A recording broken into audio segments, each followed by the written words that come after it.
Hola y bienvenidos a su canal favorito, Edison Explica. Hoy les presentamos cómo comprar un computador para novatos. Cuando vas a comprar un computador nuevo, por lo general ves una lista de características, como estas, donde las más importantes son procesador, memoria RAM o almacenamiento. En este video explicaremos sus diferencias, por qué son importantes y cómo hacer para elegir tu nuevo computador.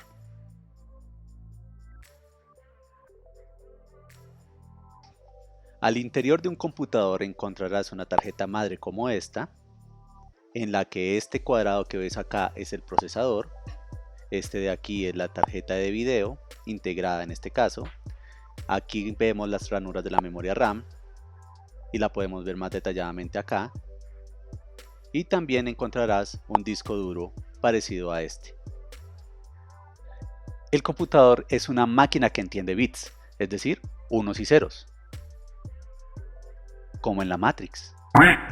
El computador se puede asimilar a un cuerpo humano, donde su corazón es el procesador, unidad central de proceso, CPU por sus siglas en inglés. El procesador se encarga de mantener vivo el computador y de comunicarse con otras partes como la memoria RAM y el disco duro para llevar a cabo su labor. El procesador solo sabe ejecutar instrucciones. Cuando abres una imagen de tu crush, el video de Maluma Baby o el documento del divorcio, eso se traduce en unos y ceros para que el procesador lo pueda ejecutar. La Random Access Memory, y no estoy hablando de Daft Punk, sino de la memoria de acceso aleatorio, RAM por sus siglas en inglés, es como la memoria a corto plazo. Si yo te pregunto qué desayunaste hoy, es posible que te acuerdes, pero hace 3 años o hace 5, la memoria de acceso aleatorio guarda porciones de programas o variables muy usadas por el procesador para facilitar su ejecución. El disco duro o Hard Disk Drive, HDD por sus siglas en inglés, es la memoria a largo plazo del computador. Ese viaje a San Andrés al que fuiste con tu familia no necesitas recordarlo todos los días para que no se te olvide, sino que lo guardas y cuando necesitas algo vas y lo ubicas. Así es el disco duro. Guarda información permanentemente para que el procesador pueda ir y ubicarla cuando la necesite. La memoria de solo lectura o Read Only Memory, ROM por sus siglas en inglés, es la memoria mecánica del computador.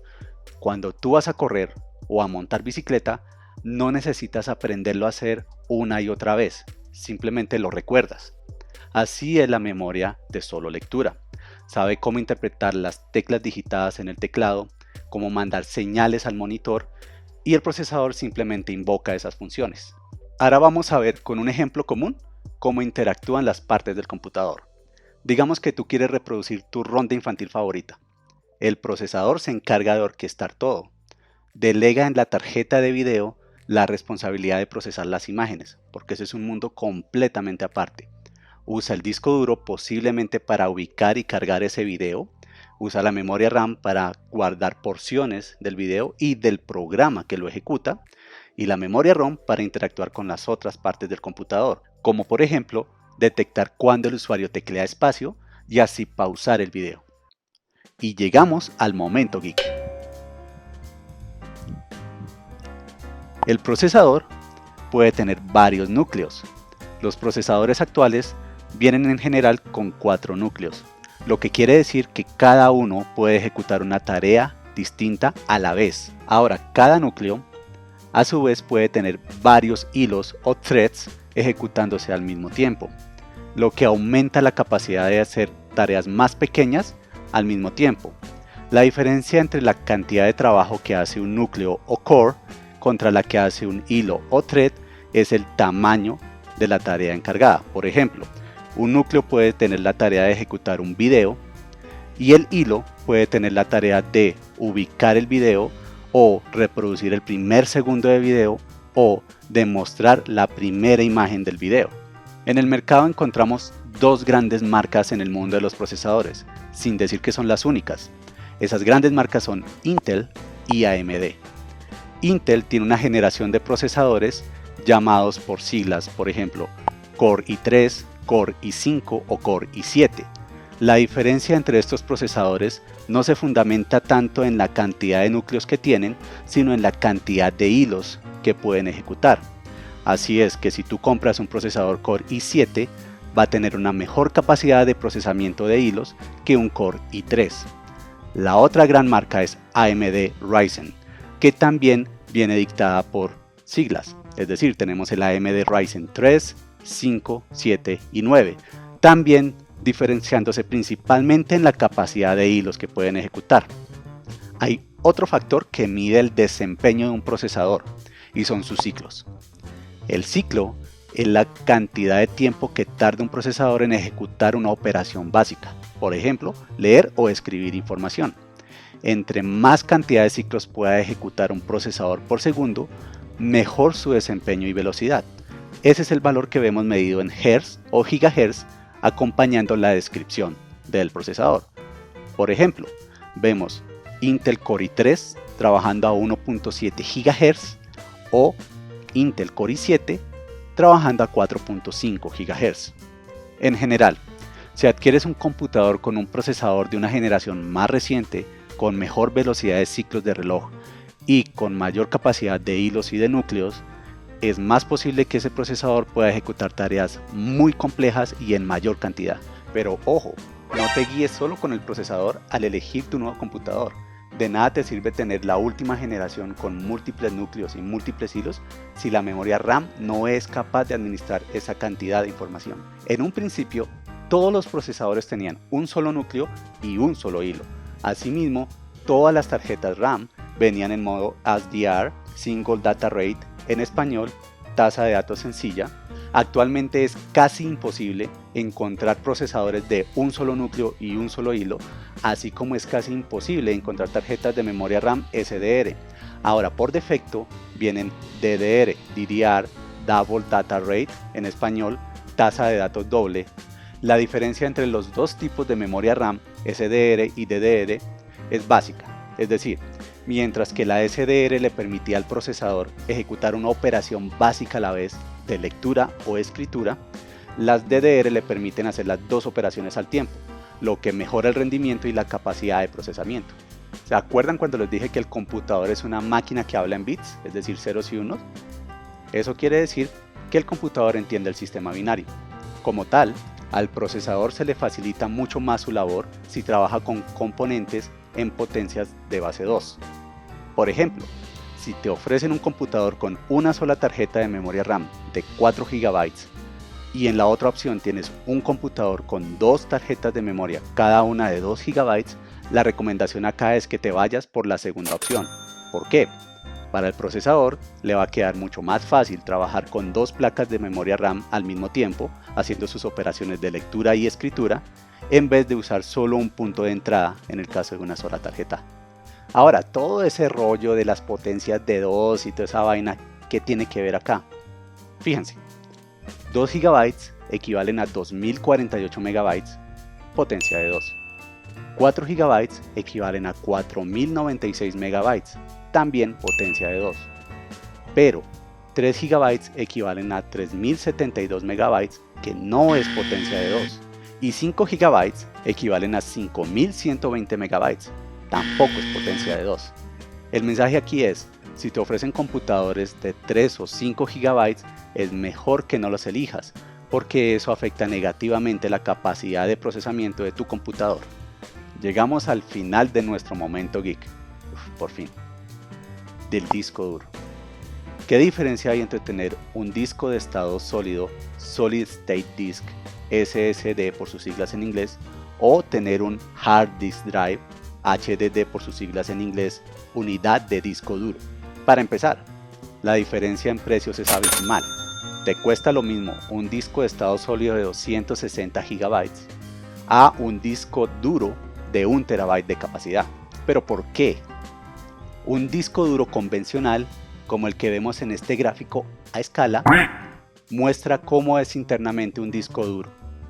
Está compuesto de varias placas o discos de memoria con apuntadores o agujas. Cada vez que el procesador requiere acceder a información, debe decirle al disco duro qué disco debe acceder, en qué sector y qué lector usar. Por otro lado, la memoria de estado sólido se comporta similar a una canasta de gaseosas, en la que tú pones una botella por cada casilla. En este caso, lo que pones en cada casilla son porciones de datos o de información, lo que hace mejor o más fácil la lectura y escritura de cada uno. Cerremos con un ejemplo. Digamos que tú tienes una foto picarona que le quieres mandar a tu pareja. En un disco duro convencional, el procesador debe decirle al disco duro qué subdisco debe usar, qué lector y en qué sector del disco para poder obtener la información correcta. En un disco de estado sólido es mucho más rápido porque simplemente le dice que vaya a las casillas correspondientes. Ahora, ¿qué pasa si te da por abrir muchas aplicaciones al mismo tiempo de alto rendimiento? Como por ejemplo, un editor de video, un editor de fotos, estás oyendo música por internet, viendo videos en YouTube, viendo un documento de Word.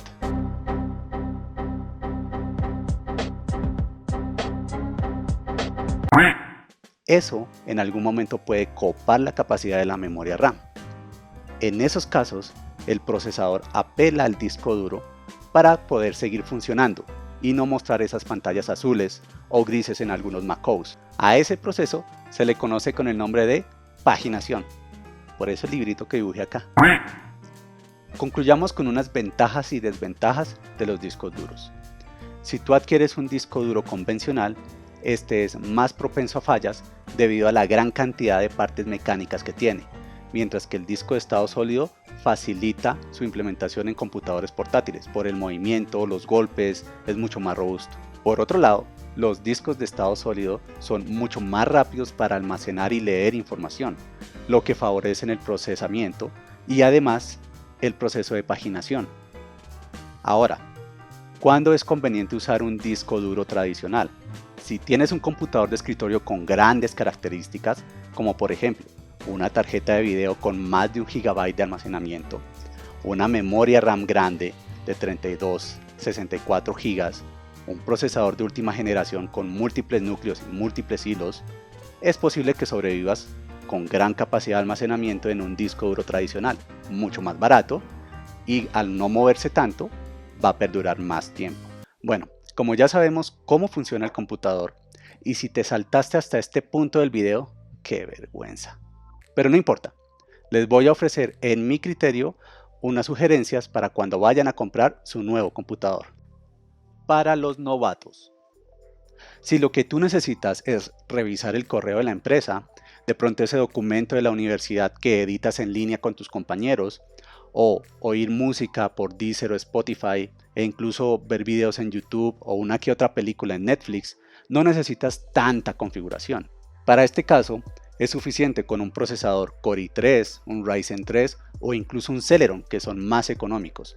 En cuanto a la memoria RAM, si puedes adquirir un computador al menos de 2 GB o más, también es suficiente ya que esos procesos no requieren tanto procesamiento. Y en cuanto al disco duro, debido a que estas tareas por lo general se ejecutan en la nube, no requieren de gran capacidad de almacenamiento, por lo que cualquier capacidad es suficiente acá. Todo depende de lo que tú necesitas guardar.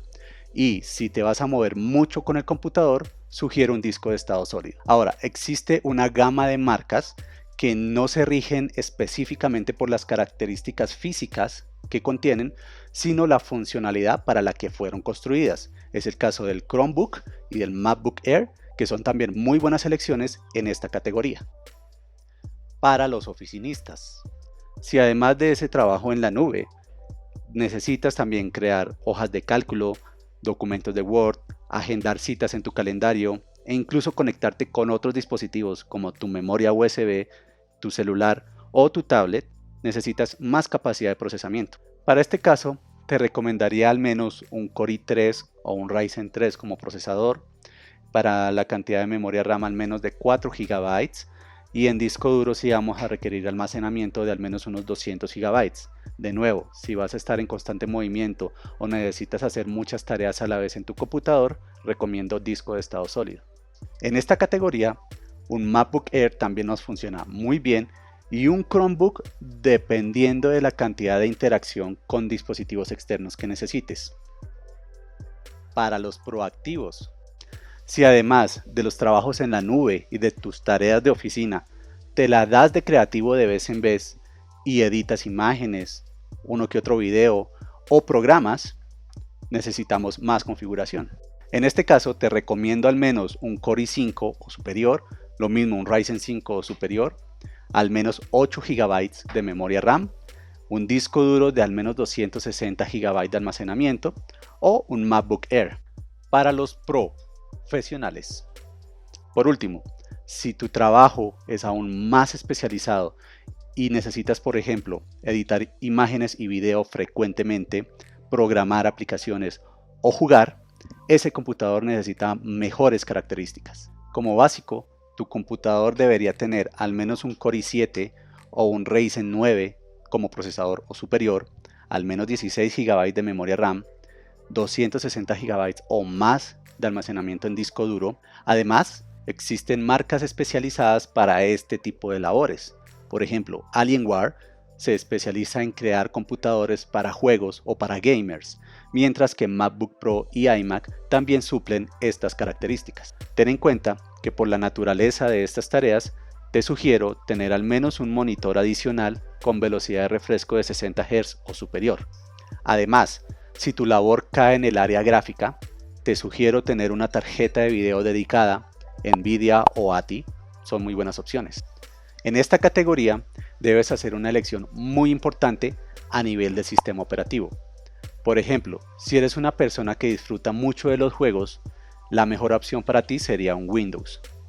Ahora, si tu área de trabajo es la parte gráfica, edición de imágenes, de video o renderización de planos en AutoCAD, posiblemente el mejor sistema operativo para ti es macOS.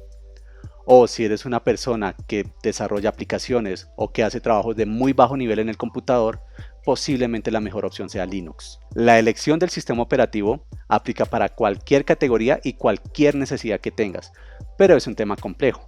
Por eso te recomiendo que revises nuestro video al respecto, te lo voy a compartir en algún lugar acá. Eso es todo. Comenten si les gustó o si les quedó alguna pregunta, yo intentaré responderla. Suscríbanse y denle like al video y síganme apoyando para poder seguirles explicando cosas. Hola y bienvenidos a su canal. Pero tenía que decir el hola así.